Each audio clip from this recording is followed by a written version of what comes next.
கேக்க யார் வேணாலும் பண்ண முடியும். ஆனா இவ்வளவு டேஸ்டான சமோசாவை இந்த டீ கடை மண்டையனை தவிர யாராலையும் செய்ய முடியாது. அப்பனா சரி, ஒருவேளை கேக்க யாரு வேணாலும் பண்ண முடியும்னு சொல்ற நீ. நாளைக்கு கேக் காம்படிஷன் இருக்கு. அதுல மேயரே வந்து கப்பு கொடுக்க போறாரு. நீங்களும் அங்க கேக் ரெடி பண்ணி கொண்டு வாங்க. பார்க்கலாம் யாரு ஜெயிக்கிறான்னு.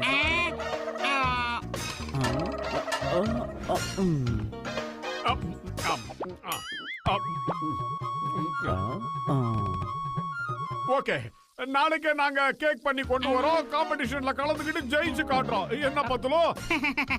ஆஹா, நீங்க சொல்லியே முடிச்சிட்டீங்க. அப்ப பண்ணி தானே ஆகணும். ஆனா முதல்ல இங்க இருந்து ஓடி ஆகணும். இல்லன்னா நம்ம கேக் பேக் ஆயிடும். மோட்டோ பின்னால திரும்பி பாரு.